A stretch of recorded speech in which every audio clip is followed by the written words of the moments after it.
Everyone, ಇವತ್ತಿನ recipe ಕಲ್ತಪ್ಪ. ಈ recipe ನಿಮಗೆ ಇಷ್ಟ ಆದಲ್ಲಿ ಲೈಕ್ ಮಾಡಿ, ಶೇರ್ ಮಾಡಿ. ನೋಡಿ, ಇವಾಗ ನಾನು ತೋರಿಸ್ತೀನಿ ಇದನ್ನು ಯಾವ ರೀತಿ ಮಾಡೋದು ಅಂತ. ಫಸ್ಟಿಗೆ ನಾನಿಲ್ಲಿ 1 ಗ್ಲಾಸ್ ಆಗುವಷ್ಟು ಅಕ್ಕಿನ ತಗೊಂಡಿದ್ದೀನಿ.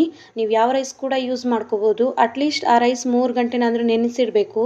ಒಂದು ಮಿಕ್ಸಿ ಜಾರಿಗೆ ನೆನೆಸಿದ ಅಕ್ಕಿ ಜೊತೆಗೆ ಸ್ವಲ್ಪ ಅನ್ನ, ರುಚಿಗೆ ತಕ್ಕಷ್ಟು ಉಪ್ಪು, ಸ್ವಲ್ಪ ನೀರು ಹಾಕಿ, ತೆಂಗಿನಕಾಯಿ ಇದರಿಂದ ಟೇಸ್ಟ್ ತುಂಬಾ ಚೆನ್ನಾಗಿ ಬರುತ್ತೆ. ಸ್ಕಿಪ್ ಮಾಡಬೇಡಿ. ಇದನ್ನು 2 ರಿಂದ 3 ಏಲಕ್ಕಿನ ಹಾಕಿ ನೈಸಾಗಿ ರುಬ್ಬಿ. ಜಾಸ್ತಿ ನೀರನ್ನು ಹಾಕೋದ್ರಿಂದ ರವೆ ರವೆ ಥರ ಬರುತ್ತೆ, ನೈಸಾಗಿ ಬರಲ್ಲ. ಈಗ ಇದನ್ನು ಒಂದು ಸೈಡಿಗೆ ಇಡೋಣ.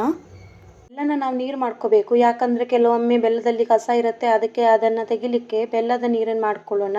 ಇಲ್ಲಿ ಬೆಲ್ಲನ ಸ್ವಲ್ಪ ನೀರು ಹಾಕಿ ಕುದಿಲಿಕ್ಕೆ ಬಿಡಿ. ಬೆಲ್ಲ ಕರಗಿದ ಮೇಲೆ ಗ್ಯಾಸ್ ಆಫ್ ಮಾಡಿದರೆ ಆಯಿತು. ನಾನಿಲ್ಲಿ 4 ಪೀಸ್ ಬೆಲ್ಲ ತೊಗೊಂಡಿದ್ದೀನಿ. ನೀವು ಕಡಿಮೆ ಜಾಸ್ತಿ ಕೂಡ ಮಾಡ್ಕೋಬೋದು. ಗ್ರೈಂಡ್ ಮಾಡಿದ ಅಕ್ಕಿನ ಕುಕ್ಕರ್ಗೆ ಹಾಕ್ಕೊಳ್ಳೋಣ. ಜೊತೆಗೆ ಬೆಲ್ಲದ ನೀರನ್ನು ಕೂಡ ಹಾಕ್ಕೊಳ್ಳೋಣ. ಬೆಲ್ಲದ ನೀರು ಪೂರ್ತಿ ತಣ್ಣಗಾಗಿರಬೇಕು, ಬಿಸಿ ಬಿಸಿ ಇರಬಾರ್ದು. ನೋಡಿ, ಈ ಥರ ಹಾಕಿಬಿಡಿ. ಈ ರೀತಿ ಚೆನ್ನಾಗಿ ಮಿಕ್ಸ್ ಮಾಡಬೇಕು. ನೋಡಿ ಎಷ್ಟು ತೆಳ್ಳಗಾಗಿದೆ ಅಂತ. ಇಷ್ಟು ತೆಳ್ಳಗಾಗಿದ್ರೆ ಸಾಕು. ತುಂಬ ದಪ್ಪನೂ ಅಲ್ಲ, ತುಂಬ ತೆಳುವೂ ಅಲ್ಲ. ಈ ಥರ ಕನ್ಸಿಸ್ಟೆನ್ಸಿ ಇದ್ದರೆ ಸಾಕು. ಪ್ಯಾನ್ನಲ್ಲಿ ಸ್ವಲ್ಪ ತುಪ್ಪನ ಬಿಸಿ ಮಾಡ್ಲಿಕ್ಕೆ ಹಾಕಿ, ತುಪ್ಪ ಬಿಸಿ ಆದಮೇಲೆ ತೆಂಗಿನಕಾಯಿನ ತುಪ್ಪದಲ್ಲಿ ಚೆನ್ನಾಗಿ ಫ್ರೈ ಮಾಡಬೇಕು. ನಾನಿಲ್ಲಿ ಸ್ವಲ್ಪ ಜಾಸ್ತಿ ತೆಂಗಿನಕಾಯಿ ಯೂಸ್ ಮಾಡ್ತಾ ಇದ್ದೀನಿ. ಇದರಿಂದ ಫ್ಲೇವರ್ ತುಂಬಾ ಚೆನ್ನಾಗಿ ಬರುತ್ತೆ. ಕಲರ್ ಚೇಂಜ್ ಆಗುವವರೆಗೂ ಫ್ರೈ ಮಾಡಿ ತೆಗಿಬೇಕು. ಈಗ ಇದೇ ಪ್ಯಾನಿಗೆ ಸಣ್ಣಗೆ ಕಟ್ ಮಾಡಿದಂಥ ಈರುಳ್ಳಿನ ಹಾಕಿ ಚೆನ್ನಾಗಿ ಫ್ರೈ ಮಾಡಿ.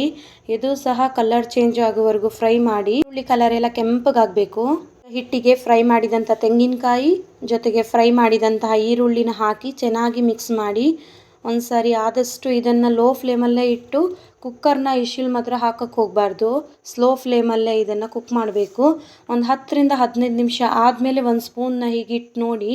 ನೀರು ಮೇಲೆ ಬಂದರೆ ಕುಕ್ ಆಗಿದೆ ಅಂತ ಅರ್ಥ. ನಾನಿಲ್ಲಿ ಯಾವುದೇ ಥರದ ಸೋಡಾ ಎಲ್ಲ ಬಳಸಿಲ್ಲ. ಕುಕ್ಕರ್ನ ಓಪನ್ ಮಾಡಿ ತೋರಿಸ್ತಾ ಇದ್ದೀನಿ, ನೋಡಿ ಹೇಗೆ ಆಗಿದೆ ಅಂತ.